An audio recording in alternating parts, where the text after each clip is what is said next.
أعوذ بالله من الشيطان الرجيم. بسم الله الرحمن الرحيم. Le signe que vous voyez est un pentacle utilisé par les sorciers durant leur séance satanique. La figurine à l'intérieur représente la personne ciblée par la sorcellerie. Ceci est l'histoire d'un exorcisme fait sur une jeune fille de 21 ans, malade depuis 4 années. Beaucoup de Raki ont diagnostiqué avec présence de mauvais œil. Seulement un Raki aurait parlé avec un djinn femelle, une seule fois, mais sans aucune suite. On lui conseillait de se faire une hijama, une ventouse avec scarification, carping en anglais.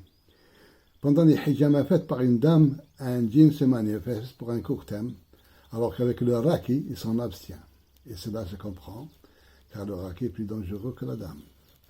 Ces symptômes apparurent il y a 4 années, sont juste après le mariage de son frère, et qui sont les symptômes, toujours en colère avec sa mère, douleur chronique au ventre, poitrine oppressée, quelque chose circule dans son corps, douleur aux genoux ainsi qu'aux pouces, l'empêchant épisodiquement de marcher, chronique migraine, parle constamment pendant son sommeil.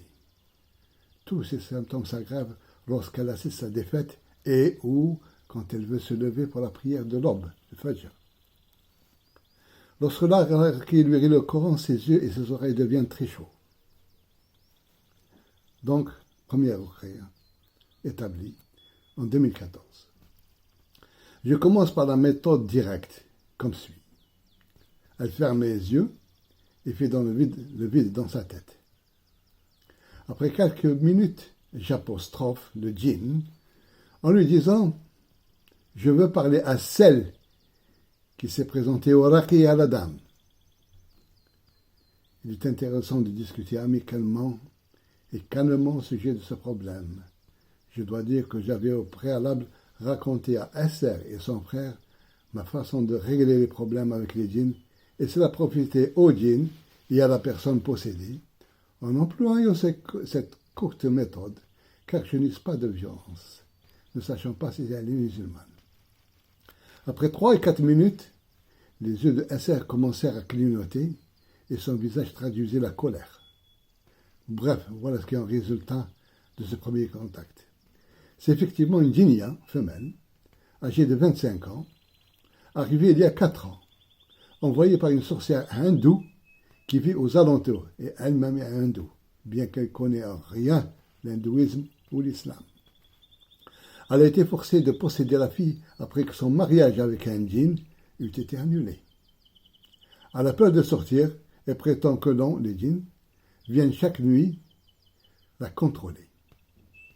Je lui dis pacifiquement de partir. Elle refusa catégoriquement.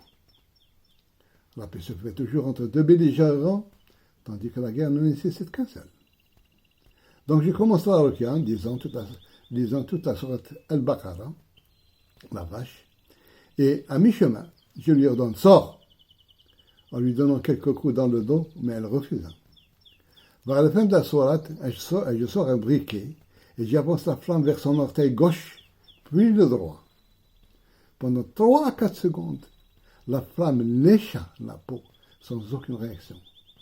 C'est bien sûr la djinnia qui est brûlée. Faites expérience vous-même, vous retirez votre doigt bien avant. Parce que la djinnia résiste au feu mieux que l'être humain. Juste avant la fin de la ruqya, la djinnia cria « Je veux sortir, je veux sortir !» Je lui donne 6 à 7 violents coups au milieu du dos, comme l'a fait le prophète, afin de la dissuader de revenir. La fille rouvrit ses yeux et regarde ébahie. Elle n'a aucune mémoire des douleurs au niveau du dos ou des orteils.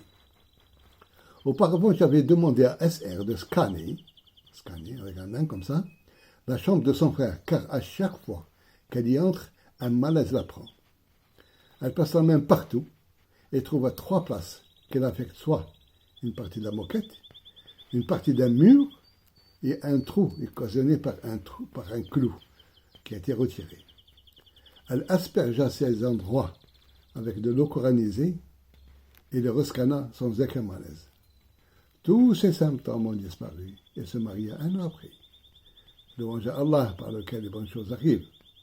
N'oubliez pas de visiter YouTube, Mohamed Chikar Mauvais Oeil, et ça, surtout pour les parents qui ont des enfants. Ça va les aider beaucoup. Wa sallallahu ala sayyidina Muhammad wa ala alihi wa sahbihi. Assalamu alaikum wa rahmatullahi wa barakatuh.